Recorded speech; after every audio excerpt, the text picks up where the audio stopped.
Sebenarnya kepantasan itu nanti adanya setelah 27 November 2024. Oke. Ketika warga masyarakat sudah menentukan pilihannya di TPS dan keluar hasilnya. Siap. Hasil penghitungannya. Kalau hostanya siapa di antara empat ini yang pantas? Secara pribadi tentu kami menjawab bahwa yang layak dan pantas untuk memimpin Bukit Tinggi kembali 5 tahun ke depan, insya Allah ini Ramlan. Wakilnya siapa? Wakilnya adalah orang yang sudah di-SK-kan oleh 3 partai. Ada yang ketiga, Apa? Ria. Ria. Ya.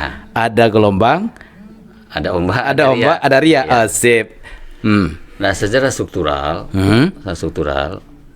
kami dapat meyakinkan ya kita yang mendengar barangkali siaran ini, tunggu siaran ini, insya Allah secara internal tidak berpengaruh apa yang sudah dilakukan oleh ya saudara kita yang tadi pindah ke Sebelah. sebelah. Oke. Artinya internal itu apa? Internal itu maksudnya struktur kita yang ada, struktur partai ini mulai dari tingkat DPR, DPC, DPD, bahkan sampai ke atasnya. Oke. Itu tidak berpengaruh. Tidak ada pengaruh. Kita lihat sisi lain. Assalamualaikum warahmatullahi wabarakatuh. Waalaikumsalam warahmatullahi wabarakatuh. Bapak Ibu sahabat setia, senang dan bahagia saya Zulfamiadi kembali hadir di layar kaca sahabat. Tentunya akan memberikan informasi, edukasi dan advokasi. Dan ini merupakan podcast spesial dari calon wali kota Bukit Tinggi periode 2004 2009 2005 2030. Ya, 2025 2030. Iya, dan alhamdulillah sudah datang nomor urut 4 nomor urut 4 dari calon wali kota. Dan kita disclaimer dulu bahwa calon kita undang ke 4 calon ya. Dan kebetulan Ustadz kita juga mungkin di ini kita juga ikut berduka kemarin ke konon ceritanya Bapak Ramlan dalam keadaan kebalangan. Oke, kita sapa dulu. Assalamualaikum warahmatullahi wabarakatuh. Diwakili oleh wakil wali kota. Waalaikumsalam warahmatullahi wabarakatuh. Calon wakil wali kota Pak Ibnu Aziz. Sehat Ustadz Ibnu? Alhamdulillah. Lebih terkenal khair ya, alhamdulillah. Ini Ustadz Ibnu, lebih terkenal Ustadz Ibnu ya. Apa kabar semenjak pakai nomor urut Ustadz? Alhamdulillah, sepertinya tambah sehat. Tambah sehat ya. Gimana rasanya? Makin banyak difoto, makin banyak berjalan, makin banyak baliho. Itu barangkali konsekuensinya ya. Konsekuensinya begitu barangkali. Jadi semakin waktu, semakin hari, kita banyak bertemu orang, dan tidak sedikit kita banyak bertemu emak-emak. Dan juga tidak sedikit di antara mama yang sukanya minta foto bareng. Itu barangkali. Oh, ini belum jadi wakil wali kota sudah banyak foto bareng nih ya. Oke, Ustadz Ibnu, alhamdulillah kita ucapkan juga ini ya, selamat datang di podcast ini. Disclaimernya sih mana? Kenapa? Memang kemarin Pak Wali Kota, calon wali kota memang beliau nggak sempat hadir karena memang karena faktor ini mungkin. Ya, baik, terima kasih. Jadi pertama barangkali kami menyampaikan ucapan terima kasih atas undangan yang disampaikan oleh Ustaz Zul atau Bang Zul ya. Sisi lain Ustaz. Sisi lain. Iya, sisi lain. Alhamdulillah sama kepada paslon nomor 4 Pak Ramlan dan Ibnu Aziz. Kemudian juga kami memohon maaf kepada Ustaz Zul dan sisi lain karena sejatinya yang hadir di sini adalah Pak Ramlan selaku calon wali kota. Namun karena berbagai hal, salah satunya beliau beberapa hari yang lalu dalam keadaan berduka, kakak beliau berpulang ke rahmatullah, jadi beliau juga Iya. tidak bisa bersama kita. Iya, Sekali iya, lagi kami mohon maaf, Sama-sama Ustaz. dan salam dari Pak Ramlan untuk sisi lain. Ya, sama-sama Ustaz. Terima kasih sudah hadir. Dan kita juga memaklumi bahwa kondisi ini ya, tentu juga masih banyak ini ya, tamu yang melayat ke rumah. Beda kalau undang KPU itu beda ini. Ini kan memang ini, dan memang kita kita semoga almarhumah ya. Ya. Almarhumah diterima di sisinya, dan juga salam berkah selalu buat Pak Ramlan ini dari kami ini. Terima kasih, Ustaz Zul. Karena Pak Ibnu mewakili dari wali kota dan wakil wali kota, kita usung pertama bagaimana perasaan pertama ketika ternyata yang dipilih itu Pak Ibnu. Pak Ibnu sudah dapat bisikan tidak sebelumnya dari cerita-cerita yang berkembang, kan dulu sebagai wakil kalau nggak salah itu kan Buya Marfendi, tiba-tiba ini isu publik nih, ternyata tibanya Pak Ibnu. Gimana perasaan nih secara personal nih, gimana perasaannya Ustaz?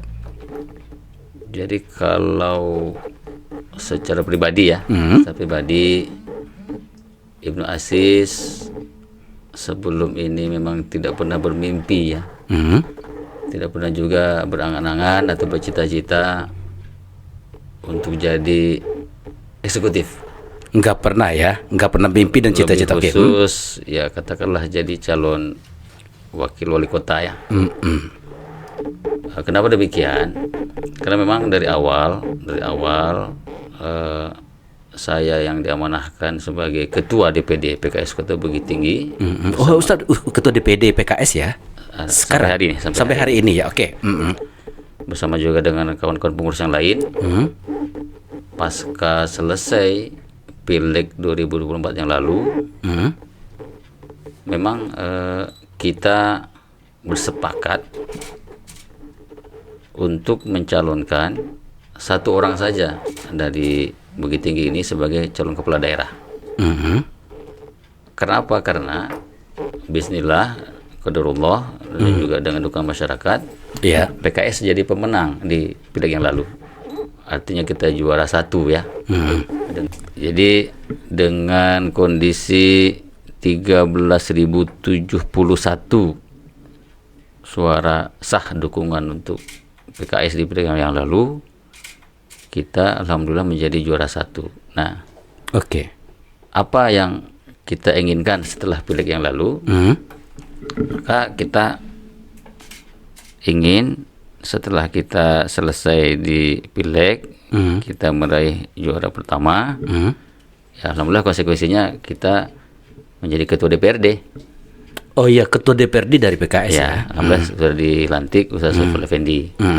Nah, kita ingin melangkah ke tahap berikutnya. Kita juga ingin memenangkan Pilkada untuk November 2024. Nah, kita bersepakat hanya ada satu nama yang kita ajukan. Kesepakatan partai Partai. itu satu nama cuma. Ya. Satu nama, dan tidak ada di sana nama Ibnu Aziz. Tidak ada. Tidak ada nama Ibnu Aziz. Oke. Ya, singkat cerita, ketika hal ini kita sampaikan secara berjenjang ya, sampaikan secara berjenjang, mulai ke wilayah, kemudian sampai ke pusat. Iya. Maka di tahap berikutnya, katakanlah injury time barangkali, pada tanggal 21 Juni 2024, ternyata qadarullah yang keluar namanya itu Ibnu Aziz, SK dari DPP PKS. Begitu ada pengumuman yang keluar SK Ibnu Aziz. Ya. Walaupun tidak ada daftar nama naik dari awal. Ya, betul. Oke, sip. Nah, juga yang kedua, dengan siapa Ibnu Aziz dipasangkan, ternyata di SK itu sudah tertulis langsung namanya, ya, jadi satu paket. Oh gitu. Jadi SK DPP PKS tanggal 21 Juni 2024 merekomendasikan Bapak Ramlan dan Ibnu Aziz berpasangan untuk maju di Pilkada 27 November 2024. Jadi barangkali ini sekaligus kami sampaikan untuk lebih meyakinkan ya, meyakinkan. Pertama di kalangan kita internal kader, termasuk struktur dan fungsionaris lainnya, termasuk juga simpatisan dan bahkan masyarakat luas bahwa memang kita di PKS ibaratnya pepatah Minang itu bajanjang naik batang go turun. Bajanjang naik batang go turun ya. Sip. Artinya tahapan-tahapan itu secara organisasi kita ikuti. Dan akhirnya seperti yang tadi kami sampaikan, final ternyata DPP memberi putusan dengan tanda tangan Presiden PKS dan Sekjen PKS bahwa Pak Ramlan dan Im Aziz direkomendasi untuk maju pada pilkada 27 November 2024. Itu barangkali. Waduh, ini keren nih. Mumpung ini saya harus mewakili pertanyaan publik Ustadz Ibnu Aziz. Pertanyaan publik yang bertanya-tanya yang mungkin menunggu, kan begitu. Pertanyaannya adalah, berarti di PKS adalah kekuatan dan masanya terpecah, atau PKS dalam gelombang yang diuji yang pada energinya habis. Lalu bagaimana nih komentarnya? Yang jelas pertama perlu kami sampaikan bahwa sebagai sebuah institusi partai politik, tentu partai punya mekanisme, punya aturan. Oke. Mekanisme atau aturan ini berlaku ke dalam. Sip. Nah, ketika sudah jadi keputusan, berlakunya ke dalam dan keluar. Luar dalam berlaku. Nah, ya. Ketika dia sudah jadi keputusan. Sementara prosesnya itu murni proses yang diatur sedemikian rupa secara internal yang bersumber daripada kebijakan yang ditempuh oleh para pimpinan partai politik yang ada di tingkat wilayah termasuk di tingkat pusat. Ya. Lalu kan sekarang sudah menjadi sebuah realitas, sudah menjadi kenyataan bahwa ada katakanlah kader partai yang tidak ikut dengan perahu partai. Ya. Atau bahasa lainnya tidak ikut dengan aturan partai. Ya, ya. Sehingga memilih perahu lain. Ya. Pertanyaan tadi, apakah ini akan menimbulkan katakanlah ria. Apa namanya? Ini kan kapal besar nih, gimana? Pemenang pemilu loh. Ya. Gimana? Jadi di lautan itu kan kita bisa membedakan ya. Ya. Ada namanya ombak, ada yang gelombang ya. Iya. Halus nih, halus. Oke, apa? Coba lebih jelaskan lagi, Ustaz. Ini mulai pitisnya masuk nih, gimana? Ya, bahkan ada ombak, ada gelombang. Maksudnya apa, Ustaz? Bahkan ada yang ketiga. Apa? Ria. Ya. Ada gelombang, ada ombak, ada ria. Ya. Sip. Nah, secara struktural, kami dapat meyakinkan ya kita yang mendengar barangkali siaran ini atau memulai siaran ini, insya Allah secara internal tidak berpengaruh apa yang sudah dilakukan oleh saudara kita yang tadi pindah ke sebelah. Oke. Artinya internal itu apa? Internal itu maksudnya struktur kita yang ada. Struktur partai ini mulai dari tingkat DPR, DPC, DPD, bahkan sampai ke atasnya. Oke. Itu tidak berpengaruh. Tidak ada pengaruh. Nah, kalaupun misalnya timbul pengaruh, mungkin kami menyebutnya itu ria. Ria ya, tapi bukan gelombang nih ya. Ria itu berlakunya ke siapa? Iya. Itu mungkin nanti berlakunya untuk sebagian simpatisan, sebagian relawan. Oke. Yang itu notabene secara administratif belum tercatat sebagai anggota partai yang ber-KTA. Itu barangkali.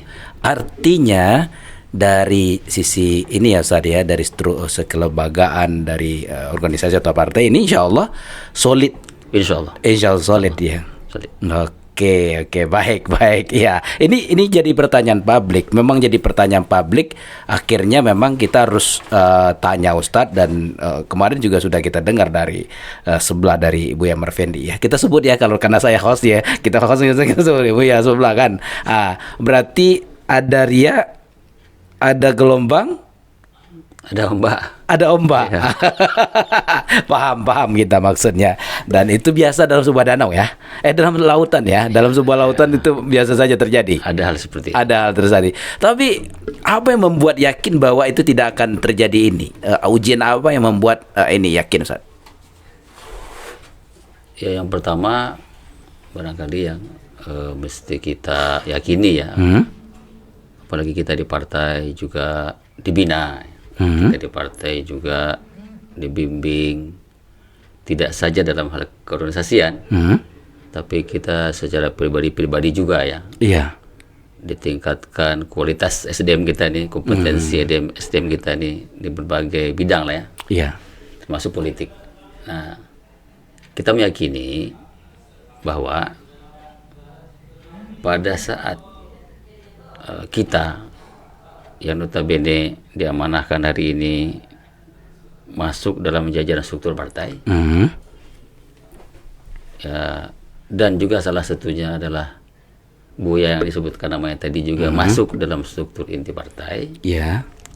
Maka di partai itu kan berlaku azas musyawarah dan mufakat. Oke. Bahkan di level pusat di tingkat DPP ada namanya Majelis Syuro. Oke. Kita akan percaya dengan izin Allah bahwa yang menghuni majelis itu bukan orang sembarangan. Oke. Orang yang punya kapasitas Dan kapabilitas, teruji lah ya. teruji di bidang masing-masing. Nah, kita sebut beliau-beliau itu namanya kiadah, pimpinan kita. Ada juga pimpinan di level wilayah, ada juga pimpinan di level kota kabupaten. Nah, secara teoritis kita juga diajar bahwa keputusan syuro, keputusan bersama yang sudah ditetapkan di tingkat pusat oleh Majelis Syuro, pengambil keputusan tertinggi, itulah sebenarnya keputusan yang mesti kita patuhi, kita taati, sami'na wa ata'na. Ya. Kita dengar, kita baca, kita lihat, dan kita taati.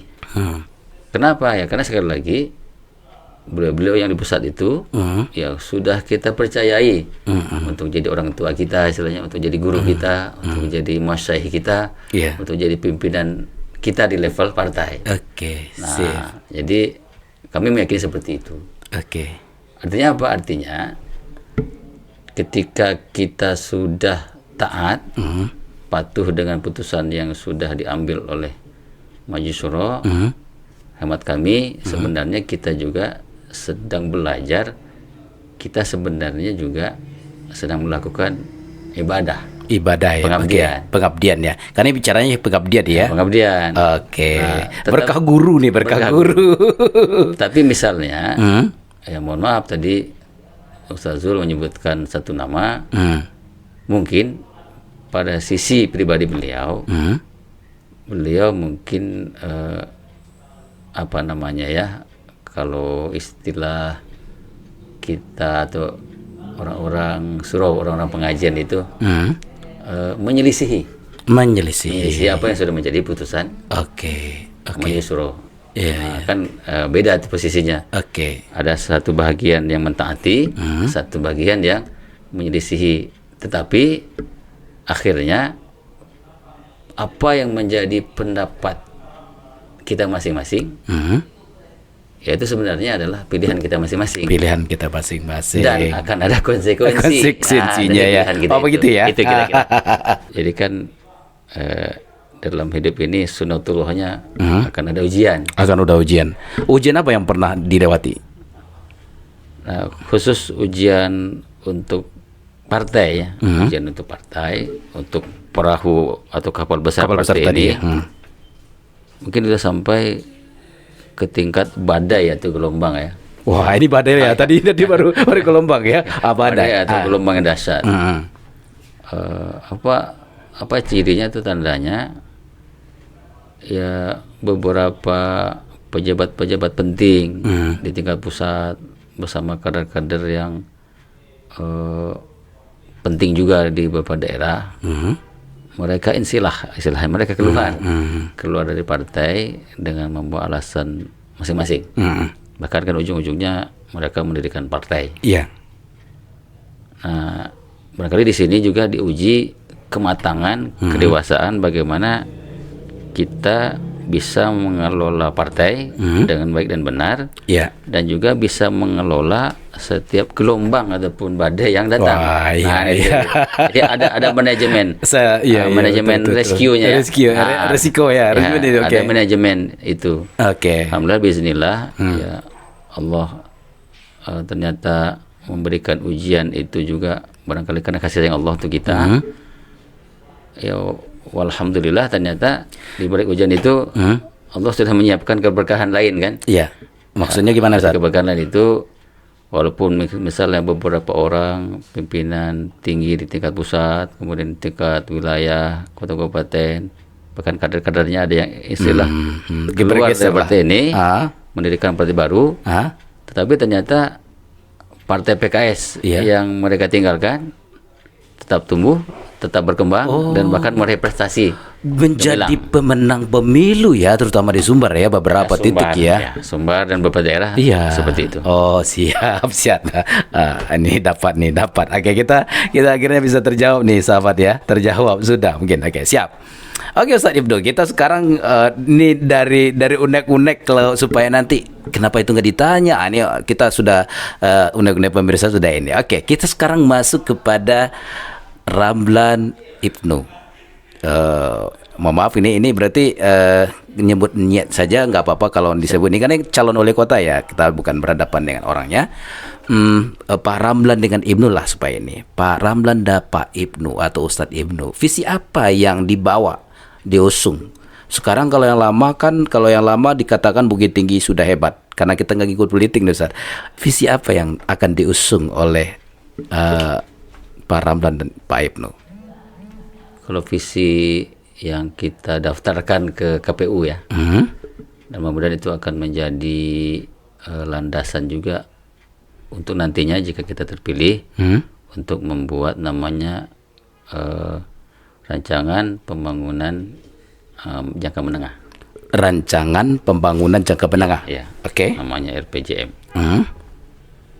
Bukit Tinggi, Gemilang, berkeadilan dan berbudaya. Bukit Tinggi, Gemilang, berkeadilan dan berbudaya. Itu kira-kira visinya. Oke, itu visinya ya. Stressing apa yang ingin tekan, titik tekan apa yang mungkin ingin lebih dalam dicapai dari visi ini? Kan Bukit Tinggi juga sudah berbudaya nih. Apa atau ada yang lain yang terlihat atau bagaimana? Atau memang kita tidak menyebutkan yang lama, tapi mungkin kondisi mungkin ininya bagaimana? Ya, visi ini sebenarnya berangkat dari cita-cita ya. Dari mimpi, grand design dari harapan ya. Grand design atau blueprint ya. Oke. Kita mau bawa Bukit Tinggi ini kemana atau menjadi apa? Ya. Di 5 tahun ke depan. Iya. Karena memang visi kita ini dibatasi oleh waktu kan. Oh iya, benar. Dibatasi oleh waktu. Karena 5 tahun ya. Oke. Nah, kemudian visi kita ini juga dia akan menjadi bagian dari program pembangunan jangka panjang daerah atau rencana pembangunan jangka panjang daerah tadi ya. Menengah tadi. Ada ya, kalau berarti visi kita itu nantinya akan menjadi rencana pembangunan jangka menengah. Nah, di mana rencana pembangunan jangka menengah itu adalah bagian 1/4 dari rencana pembangunan jangka panjang 20 tahun. Oke. Nah, gitu. Jadi ada rencana pembangunan jangka panjang yang 20 tahun, di mana kalau kita bagi per 5 tahunnya, di situ ada visi kepala daerah. Oh iya. Yang 5 tahun. Dan 5 tahun tadi itu ya. kira-kira, yang jangka menengah. Kalau yang 5 tahun berarti itu Ustaz. Kira-kira dalam bentuk program apa? Karena kan berkeadilan, berbudaya dan Gemilang, keadilan dan berbudaya. Apa wujud dalam programnya seperti apa yang ini Ustaz? Di yang Kalau breakdown ke program unggulannya ada 16 lah. Lebih kurang 16. 16. Wih, nggak tanggung-tanggung 16 nih. 16 itu kan sama dengan 4 kali 4. Enggak. 16. 17 kurang 1. Iya. Enggak juga, 20 kurang 4. Dulu kan Oke. waktu zaman masih ABG kan. Zaman kita masih suka bersurat-suratan pakai kertas surat. Iya. Biasanya itu 4 kali 4 16. Sempat Dibalas.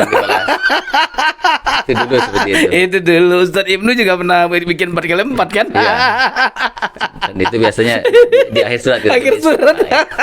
Sebelum tanda tangan kan. Sebelum tanda tangan. Gitu. Aduh. Oke, Ustaz. Apa unggul yang kita misalnya 5 yang diunggulkan. Ini kan 15 kan. Kalau bisa kita ulik 16 ini. 5 unggulan pertama apa, Ustaz? Nah, poin pertama apa nih program jadi itu? Kita itu mendambakan, memimpikan, mencita-citakan ada yang namanya Masjid Gemilang. Masjid Gemilang. Oke. Masjid Gemilang. Apa pula nih? Nah, jadi nanti ya bismillah kalau Allah mengizinkan, kemudian juga masyarakat mendukung pasangan Pak Ramlan dan Ibnu Aziz ini mendapatkan tempat di hati masyarakat dan dipilih pada 27 November 2024. Nah, apa yang kita cita-citakan? Kita ingin ada 7 atau 8 masjid jamiah yang kita jadikan percontohan. Iya. Di mana masjid itu yang pertama dia selain sebagai pusat ibadah, Iya. tetapi kita juga ingin masjid itu menjadi ya katakanlah pusat semua kegiatan yang baik lah. Sentral kebaikan. Sentra kebaikan. Nah, sehingga Di antaranya? kalau sederhananya begini, kita ingin menjadikan masjid itu ibarat gulo untuk samui. Gulo untuk samui. Berarti kan dia akan dikejar. iya. Ada gula, di mana ada gula? Di mana ada gula, situ ada semut. Nah, kira-kira seperti itu. Jadi di mana ada masjid, di situ mana akan berkumpul. Sip. Oke. Apa yang kita rencanakan? Pertama, kita ingin memastikan kesejahteraan seluruh perangkat masjid. Kesejahteraan perangkat masjid. Ya, katakanlah ada imam, ada garin. Oke. Nah, kita pastikan mereka sejahtera dulu. Mereka sejahtera, artinya mereka diamanahi untuk jadi imam atau untuk jadi garin di sana ya pikirannya tidak bercabang. Iya. Insyaallah Dia fokus ngurus rumah ibadah ya. Insyaallah. Jadi kesejahteraannya coba kita berikan. Ini juga masuk kepada guru maksudnya tadi kan guru MDA juga. Nanti ada insyaallah. Ada ya, oke. Kita masuk guru sini dulu, MDA, guru TPA. Oh, sampai segitu ya. Ya, dan sejenisnya kan biasa MDA, TPA itu juga ada melekat di masjid ya. Nah, kita cukupkan, ini sepaket. Kita cukupkan kesejahteraannya.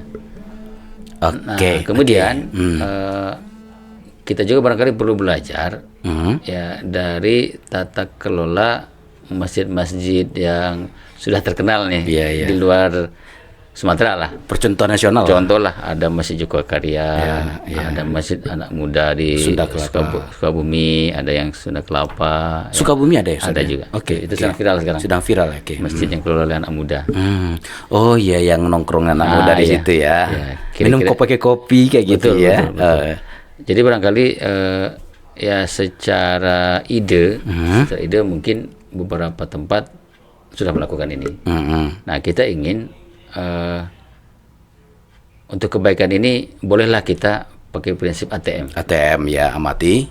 Ya, tiru dan modifikasi ya. Oke. Nanti tentu kita sesuaikan dengan kondisi begini. Ya. Nah, termasuk di Masjid Gemilang tadi ya kita coba sediakan apa misalnya perangkat wifi misalnya. Oh, gitu. Nah, gitu ya. Ya biasanya kalau anak-anak kita mungkin mencari wifi gratisnya itu mungkin di mana gitu ya. Ya. Apakah keluar rumah, cari tempat-tempat yang bisa mereka akses. Nah, tapi kita ingin mengumpulkan mereka, bahkan anak-anak mudanya, ke masjid. Oke. Nah, kemudian juga di luar itu, Jadi artinya terbayang lingkungan masjid ada wifi gratis. insya Allah. Nah, kita tambah juga nanti masjid juga bisa dipastikan dia memiliki katakanlah sumber ekonomi lah. Oke. Untuk mungkin membiayai operasional mereka segala macam. Contoh misalnya di masjid bisa kita buka minimarket, atau swalayan, ya, betul. termasuk juga mungkin di masjid-masjid yang lain, masjid yang memang arealnya luas, mereka juga tidak sedikit membuat rest area. Iya, betul. Rest area tempat Iya, istirahat, parkiran bisa segala ini macam. Di mana di rest area itu juga mereka undang ada UMKM kan. Oh, gitu. Iya. Oh, artinya di rest area bisa dibuka ini ya, UMKM UMKM. gerai. Nah, Gerai lah ya. Termasuk barangkali di situ juga nanti ada gerai khusus untuk aspen. Oh, alhamdulillah. Siap. Wah, keren nih, keren. Siap. Jadi siapapun yang berada di masjid itu, mungkin mereka ingin menyalurkan donasinya kemana, langsung ada lembaganya. Iya, siap. Nah, atau mereka ingin berbelanja kebutuhan apa ada di situ. Nah, sehingga Jadi mau donasi zakat, mau apa, mau beli oleh-oleh apa, mau apa, pokoknya ada di situ ya. Oke. ya, kira-kira begitulah konsep Masjid Gemilang ini. Masjid Gemilang. Insya Allah kita akan awali dari masjid-masjid jamiah yang ada di kota ini. Masjid Jamiah yang ada di kota ini, Masjid Jamiah Birugo, Betul. Masjid Jamiah yang di Tigo Bale, yang di Tengah Sawah, Ya, Agung. Tengah Sawah kan, sudah itu yang ini kan Taro Iya, Jamiah Taro. juga ya Ustaz ya. Iya, Mana Jamiah lagi Ustaz? Mandi Angin. Mandi Angin Jamiah itu ya. Ada juga Gansala, Ganting Sawalawe. Oh kan salah, Ya, tuh Jamiah juga ya. Gantian air. Oh Ada iya. juga Jami Gunjo. Oh iya, Jami Selayan. Gunjo, iya. Nah, Oke. kira-kira itulah. Itu ya. Artinya dimulai dari Masuk Masjid Jami Air Kuning juga masuk ya. Jami Air Kuning. Pokoknya Masjid Jamiah lah ya. Ya. Kita mulai dari Masjid Jamiah. Baik, siap. Luar biasa nih.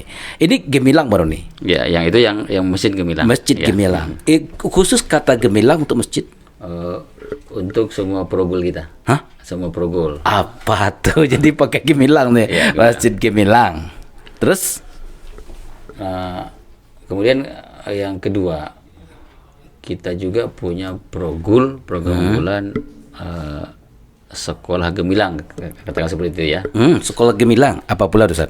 Jadi sebenarnya sekolah Gemilang itu intinya kita ingin memastikan bahwa kesempatan untuk belajar ya, anak bangsa, anak nagari, Iya. itu jangan sampai ada yang memutus, jangan sampai ada yang menghambat karena mungkin ketiadaan sesuatu. Nah, kalau misalnya pada beberapa tahun belakangan ini untuk anak-anak di level SLTA itu misalnya ada bantuan untuk mencukupi uang komite atau biaya komite sekolah, maka kita pastikan insya Allah yang selama ini juga biaya komite sekolahnya ditanggung oleh APBD, qadarullah jika kita terpilih dengan dukungan masyarakat, kita akan lanjutkan program baik ini. Kita akan lanjutkan ya, kita akan lanjutkan. Artinya kita akan tetap memberikan uang komite atau biaya komite untuk anak-anak kita yang di SLTA. Sebentar, maksud lanjutan apa Ustaz? Karena selama ini kan program sudah ada. Artinya pihak Pak Ramlan Ibnu juga menganulir yang telah baik pada lampau itu tidak akan dihilangkan. Oh tidak. Akan dilanjutkan. Lanjutkan. Oke, siap. Jadi prinsipnya tentu untuk hal yang baik ini kita support, bahkan mungkin Kita, kita nanti kalau, tingkatkan. artinya kalau nanti terpilih tidak akan hilang ya. Tidak akan. Bahkan mungkin coveragenya kita akan tambah coveragenya ya. Kalau misalnya Rank mana yang kita ambil SMP? Kalau misalnya yang kemarin itu Baru SMA. coveragenya itu di level SMA, itu hanya untuk yang negeri. Nah, barangkali ke depan mudah-mudahan dengan dukungan juga kepada APBD kota, coveragenya bisa kita perluas. Misalnya kita nanti akan mengambil siswa SLTA yang dari MAN. Oh Misalnya, gitu, ya. misalnya. Walaupun kalau MAN itu sebenarnya kan ke nasional ke nasional ya. Oke. Itu nanti kita lihat juga aturannya ya. Lihat aturan, kita baca aturannya. Atau misalnya juga nanti coveragenya karena ternyata di kota ini juga tidak hanya orang Bukit Tinggi yang sekolah di sini. Nah, nanti apakah secara aturan kita memungkinkan, kita cover juga mereka. Oke. Kemudian apalagi yang gemilang di sektor pendidikan ini, insya Allah untuk anak-anak kita, kemenakan cucu kita yang baru masuk SD dan SLTP, kita akan coba cukupkan kebutuhan perlengkapan sekolah untuk SD SMP. Ya. Maksud melengkapi kebutuhan sekolah yang mana nih, Ustaz? Nah, jadi biasanya kalau anak-anak baru di Tonajan baru, baik SD ataupun SMP, mereka butuh pakaian seragam. Ya. Nah, sepataga betul.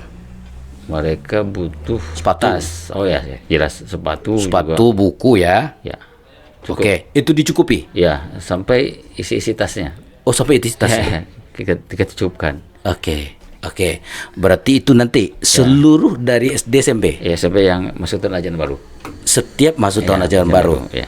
Oke, Ustaz. Tapi nanti kayak gini, sebelum kita lanjut, salah satu di antara yang kita temukan di lapangan itu ada anak-anak yang mungkin katakanlah miskin atau duafa, ada berseragam untuk baju pakaian adat. Ini nanti juga masuk, kan ada hari-harian pakai adat tuh. Ini juga nanti kan mereka juga kesulitan beli itu misalnya. Ini masuk juga ke dalam cover yang Ustaz maksud. Ya, mudah-mudahan itu kita masuk. Jadinya artinya apa yang menjadi kebutuhan awal ya. Bagi kebutuhan dasar ya. Yang anak-anak kita yang baru SMP, kita akan coba cukupi.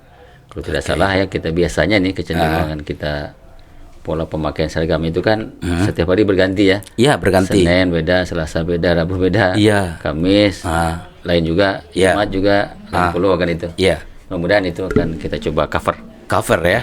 Wow, gemilang, benar-benar gemilang nih. Allah. Jadi teringat Mas Gemilang nih. Oke. Terus apa lagi nih, Ustaz? Nah, kemudian juga ini ada juga yang spesial, mudah-mudahan dengan dukungan kita bersama akan ada transportasi umum gratis untuk anak kemenakan kita yang masih SMP dan SMA. Transportasi umum gratis, rasanya belum pernah saya dengar, Ustaz. Nah, ini gimana konsepnya, gimana, Ustaz?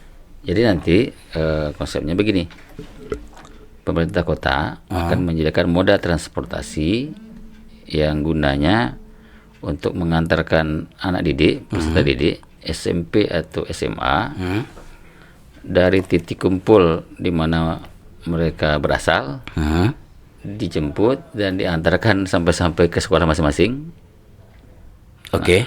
Pada jam sekolah. Ya. Kemudian nanti ketika jam pulang, mereka dijemput lagi dari sekolahnya, dikembalikan ke titik kumpulnya. Artinya titik kumpul? Ya, ada titik kumpul. Sebentar, Ustaz. Tapi nanti apakah tidak komplit orang yang punya oplet? Apa namanya tuh?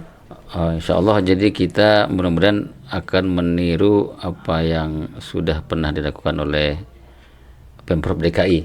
Ada namanya Jaklingko. Jaklingko apa tuh, Ustaz? Ya, Jaklingko itu moda transportasi umum angkutan kota gratis.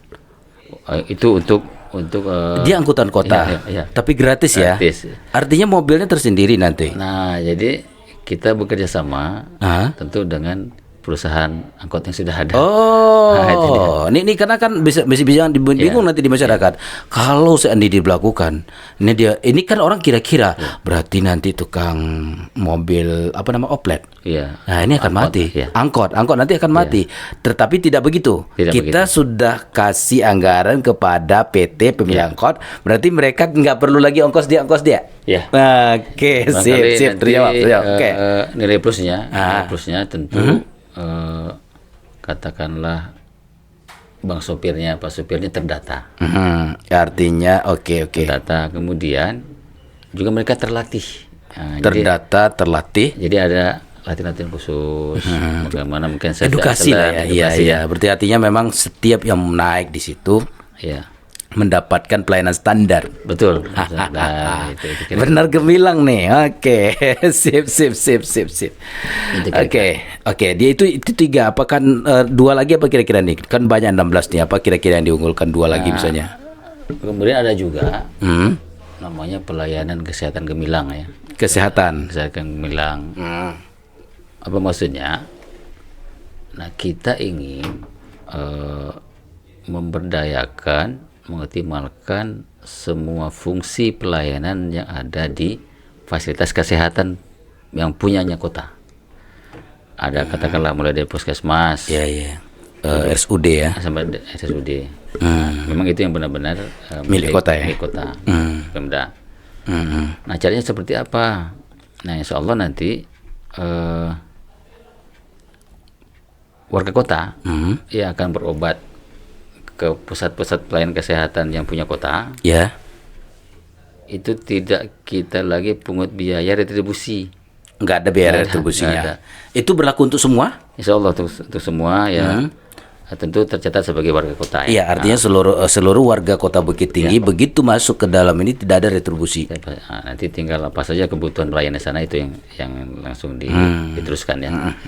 Oke. Kedua, nah bagi warga kota, katakanlah warga kota kita ini mungkin mengalami sakit atau keluhan apa ya, tetapi dia tidak punya akses langsung untuk bisa hadir ke puskesmas atau ke rumah sakit. Iya. Nah, maka nanti Pak RT atau Pak RW di mana tempat yang bersangkutan tinggal, itu tinggal melepon apakah ke puskesmas terdekat atau ke rumah sakit terdekat, bahwa warga kami ada yang mengalami sakit, butuh ambulan untuk menjemput. Oh, berarti ada ambulan. Nah, itu ambulan gratis ya. Gratis. Siap. Dijemput ke tempatnya, dihantarkan ke fasilitas pelayanan kesehatan. Oke. Nah, nanti setelah sembuh, setelah perawatan yang paripurna, setelah sehat, nah itu kan dikembalikan lagi ke tempat tinggalnya. Oh, gitu. Tapi mobil yang menjemput dengan mobil yang mengantar beda.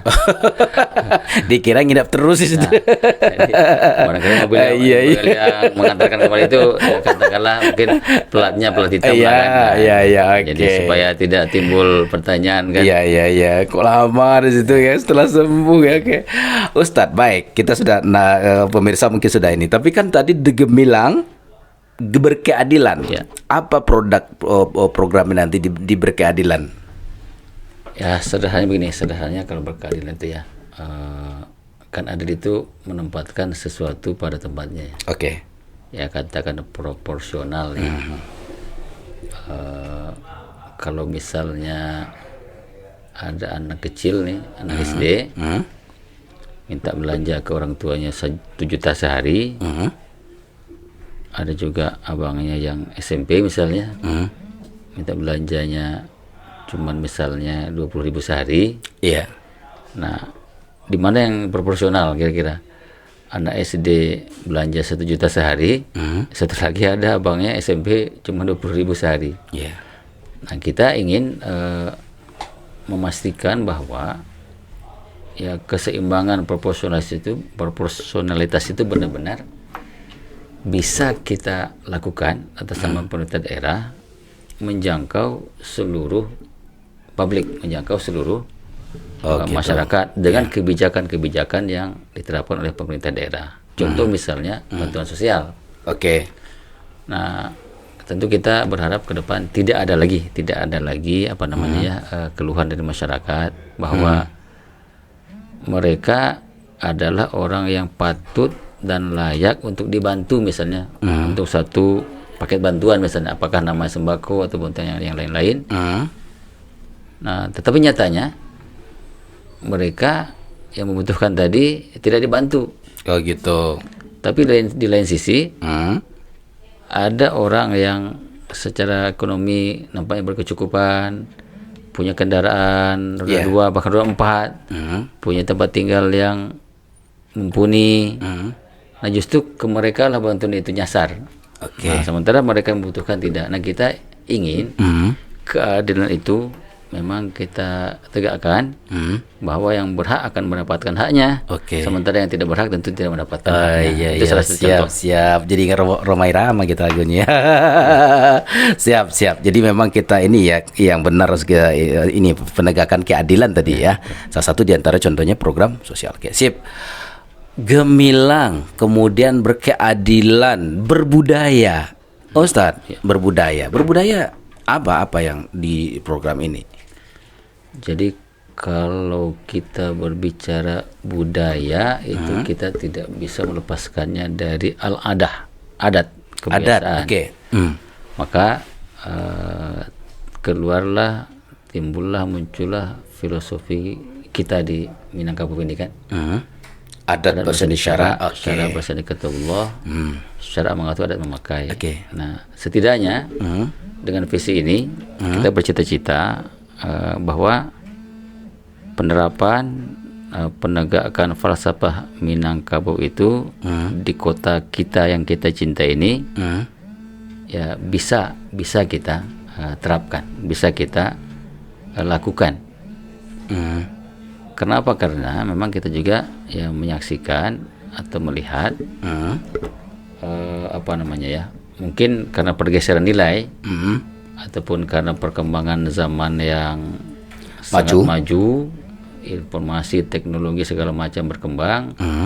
Nah, itu tidak diikuti oleh penguatan sisi adat, penguatan sisi budaya, bahkan penguatan syarak untuk anak kemanakan kita yang ada di Bukit Tinggi kok. Ya, sehingga kita khawatir nanti ke depan semakin bertambah usia kota ini, semakin bertambah majunya kota ini, hal-hal yang prinsipil tadi malah tergerus. Hal-hal yang prinsipil tergerus. Syarak yang tergerus, adat budaya yang tergerus. Maka kita perlu antisipasi itu. Ibaratnya ya kalau gini memang kita harus sedia payung lah sebelum hujan. Itu barangkali ya. Oke. Berarti memang ke budaya lebih kepada adat tadi ya, kepada adat berseni syara berseni di Kitabullah. Walaupun mungkin host sebenarnya juga yang lain juga lakukan sebenarnya kan? Betul. Artinya ada beberapa titik kesamaan, ada beberapa titik perbedaan begitu kan Ustaz? Betul. Waduh, luar biasa nih, dahsyat sekali. Sebelum kita lanjut Ustaz, kayaknya ada air bergelas putih, bukan air putih nih, air bergelas putih dalam kebeningan. Agar kebeningan itu ada, dipastikan airnya tetap bening. Jadi tidak ada keruh-keruhnya di sini bening, di sini bening. Yang hitam aja sisi lain nih. Silakan Ustaz. Bismillahirrahmanirrahim. Ustaz Ibnu, luar biasa nih, dari paparan-paparan yang luar biasa. Telah kita juga nikmati seteguk air putih untuk kejernihan berpikir dan keputihan hati untuk melihat dari semua persoalan untuk politik ini. Walaupun sebenarnya Asben bukan ranah ke sini, tapi satu garis yang ada sama nih Ustaz, yakni jembatan kebaikan untuk bisa saling menguatkan.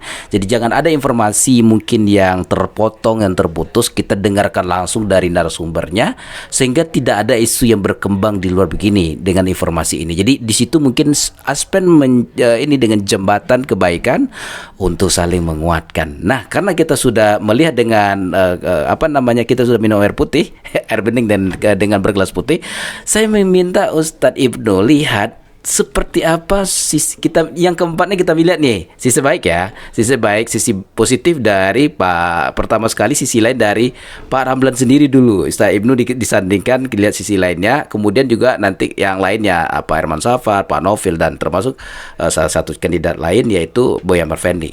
Sisi lain dari Pak Ramlan sendiri seperti apa sih Ustaz Ibnu?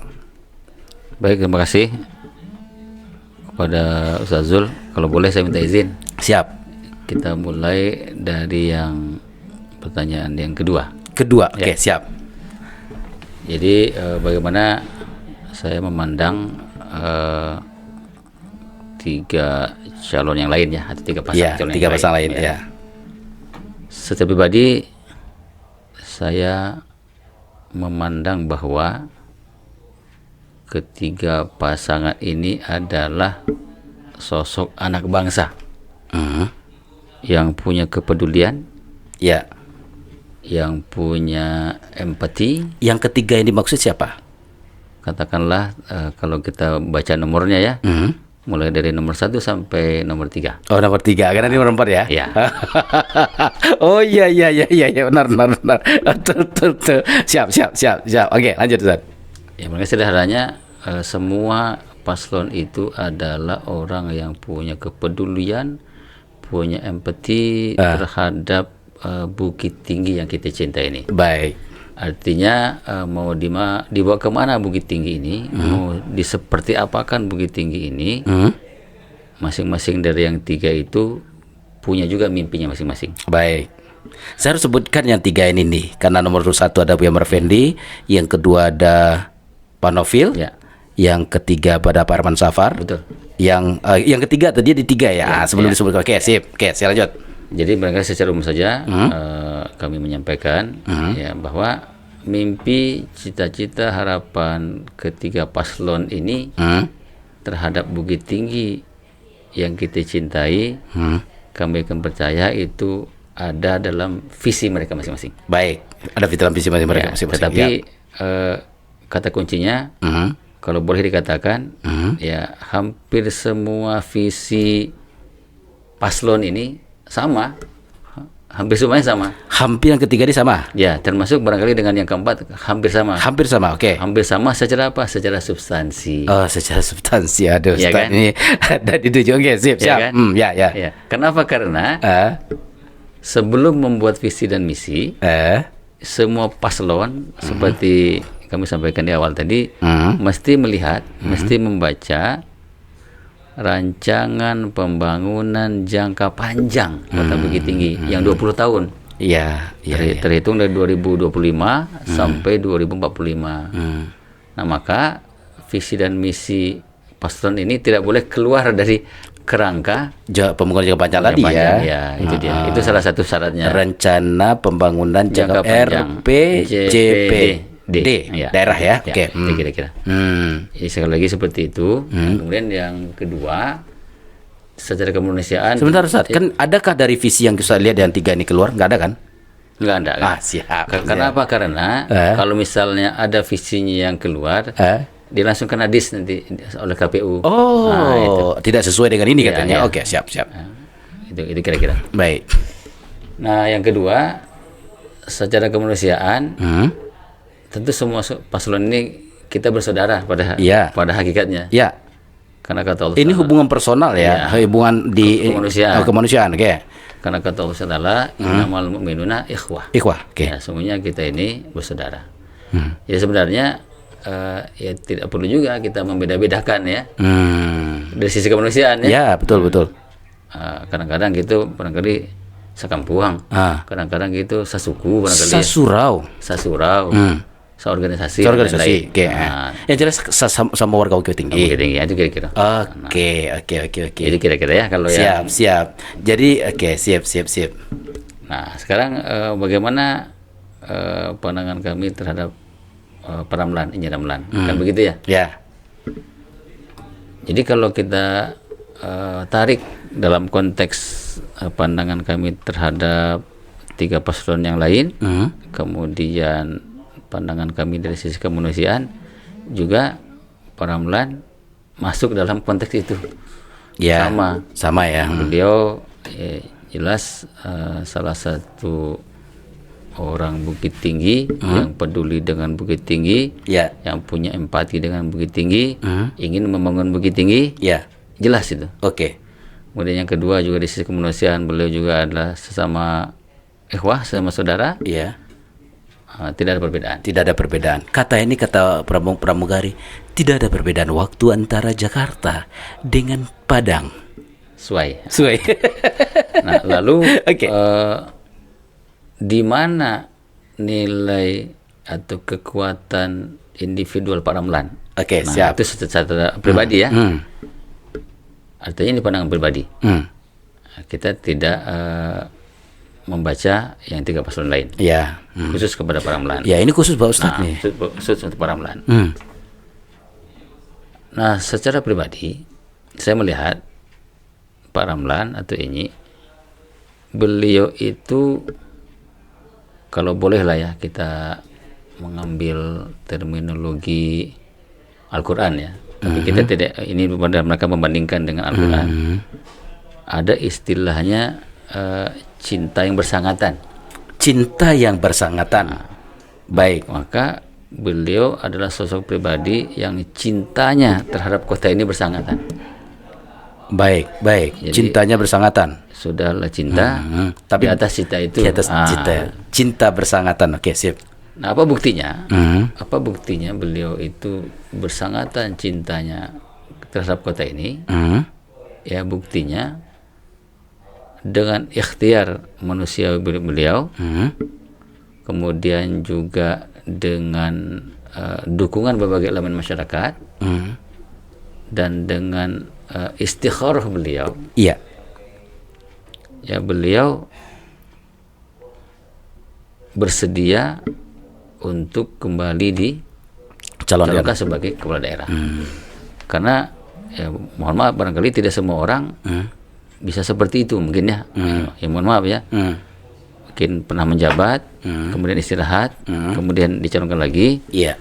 Mungkin tidak semua orang siap. Iya, betul. Baik secara mental, ataupun psikologis, ataupun hal-hal yang lain. Nah, tetapi beliau dengan ikhtiarnya, dengan istikharahnya, kemudian juga dengan dukungan masyarakat, karena kecintaan yang bersangatan tadi terhadap kota ini, ya beliau bersedia untuk maju kembali. Artinya kalau dalam pandangan Pak Ibnu, siapa yang pantas jadi wali kota? Yang pantas ya. Nah, kalau yang pantas menurut Amba pribadi, sebenarnya kepantasan itu nanti adanya setelah 27 November 2024. Oke. Ketika warga masyarakat sudah menentukan pilihannya di TPS dan keluar hasilnya. Siap. Hasil penghitungannya. Kalau hostanya siapa di antara 4 ini yang pantas? Secara pribadi tentu kami menjawab bahwa yang layak dan pantas untuk memimpin Bukit Tinggi kembali 5 tahun ke depan, insya Allah ini Ramlan. Wakilnya siapa? Wakilnya adalah orang yang sudah di SK-kan oleh 3 partai. Siap. Ada partai PKS, ada partai Demokrat, dan ada partai PAN. Iya. Ya, semua partai ini kompak ketiga-tiganya meng-SK-kan, mengamanatkan kepada pasangan Rais. Wah, baik, Rais ya, Ramlan Ibnu Aziz. Nah, itu pasangan yang artinya pemimpin. Rais itu pemimpin dia. Ustaz yakin pasangan nomor 4 dia jadi pemenang? Nah, keyakinan kita barangkali tentu kita perlu ambil rekam jejak ke belakang ya. Oke. Keyakinan kita itu muncul karena apa? Pertama, ada rekam jejak. Ada rekam jejak. Ya. Rekam jejak ini kan sebenarnya ada catatan sejarah. Siap. Nah, siapa yang bisa mengukir sejarah hidupnya dengan tinta emas, maka sangat berkemungkinan juga dia akan bisa mengukir kembali sejarah itu di masa setelahnya. Setelah itu kira-kira ya. Jawaban intelektualnya luar biasa. Siap. Artinya Pak Ramlan sudah pernah menjadi wali kota. Kiasan itu ampun. Itu kira-kira. Baik. Ustaz Ibnu luar biasa ya. Artinya benar ya, ke semua pasangan itu yang terbaik, yang baik, dan nanti masyarakat yang menentukan yang terbaik. Tapi kalau menurut Pak Ibnu Aziz, ternyata pemenang pemilu itu adalah Pak Ramlan dan orang yang di-SK-kan oleh 3 partai katanya. Pertanyaan terakhir Ustaz, berapa putaran? 1 kali putaran atau 2 kali putaran? Kalau sekarang kan sistemnya siapa yang meraih suara terbanyak aja. Ya, Tidak 50 tambah 1. Tidak seperti DKI. Tidak. Artinya Ya. tidak 50 tambah 1. Ya, berapapun. Jadi berapapun walaupun tidak terpenuhi nanti 40, misal 40, 30, 20 sudah berapa dia tidak sampai, Ya. tetap itu yang ini. Wah, kita baru tahu nih sahabat. Baik, luar biasa nih. Secara ini host juga mengucapkan buat pasangan Pak Ramlan dengan Pak Ibnu Aziz, semoga yang terbaik. Amin. Semoga yang terbaik. Amin. Ya, dan memang kayak tadi kalau dalam tataran ini disclaimer lagi bahwa kita mengundang keempat pasangannya dan semoga yang terbaik di antara yang 4 ini pilihan. Dalam bahasa ini kan begitu kata media-media ini kan begini katanya itu. Kami yang sajikan, penonton yang putuskan. Sekali lagi, kami yang sajikan, penonton yang putuskan. Siapapun nanti yang terpilih, tetaplah menjadi warga kota yang damai, yang cinta NKRI, cinta Bukit Tinggi, dan menjadi pejuang kebaikan kapanpun dan dimanapun. Begitu Kak Ustaz? Siap ya Ustaz, karena dalam artian kita ya ini kita tetap bersaudara untuk sepanjang hayat, insya Allah. Amin. Sebagai closing statement Ustaz, silakan Ustaz. Terima kasih. Jadi untuk mengakhiri podcast ini, kami atas nama pasangan Bapak Ramlan dan Ibnu Aziz menghimbau kepada seluruh masyarakat Kota Bukit Tinggi yang sudah mempunyai hak pilih, pergunakanlah hak pilih Bapak dan Ibu, saudara-saudari dengan cerdas, dengan cermat, langsung, umum, bebas, rahasia. Kenapa demikian?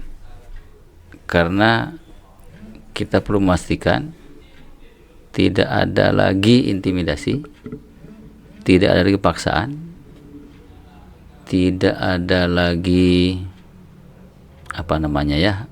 menakut-nakuti untuk kebebasan dan kemerdekaan hak pemilih yang ada di Kota Bukit Tinggi ini. Yang kedua, juga berlakulah jujur dan adil dalam setiap langkah politis yang diambil, bahkan terhadap pilihan-pilihan yang sudah ditetapkan. Kenapa? Karena sejatinya jujur dan adil adalah fitrahnya manusia. Manusia ingin kejujuran dan keadilan. Maka oleh karena itu, sekali lagi kami yakin dan percaya masyarakat kota ini adalah masyarakat yang sudah cerdas. Masyarakat kota ini masyarakat yang cinta kejujuran, cinta keadilan, cinta kedamaian. Mari kita wujudkan pilkada kota ini, pilkada yang damai, pilkada yang membuat semuanya tenang, nyaman, dan tentram. Makan ketupat di hari raya nomor 4 makin jaya. Terima kasih. Makan ketupat di hari raya. Oh, bukan di Semarang ya? Bukan. Karena Semarang nasi ya. Makan ketupat di hari raya nomor 4 makin jaya. Kalau bagian itu nggak ikut ya. Oke. Baik sahabat semuanya, kami yang sajikan, sahabat yang putuskan. Tapi yang pasti tetaplah setia di channel Sisi Lain Aspen, karena kita akan terus memberi inspirasi. Barangkali demikian dulu Ustadz Ibnu Aziz. Semoga berkah untuk Ustadz semua dan tim, dan juga buat calon lainnya. Yang jelas kita tetap semangat dalam membangun kota Bukit Tinggi tercinta ini. Akhirnya saya Zulfahmi Ibnu Aziz mengucapkan terima kasih. Akhir wa kalam. Assalamualaikum warahmatullahi wabarakatuh.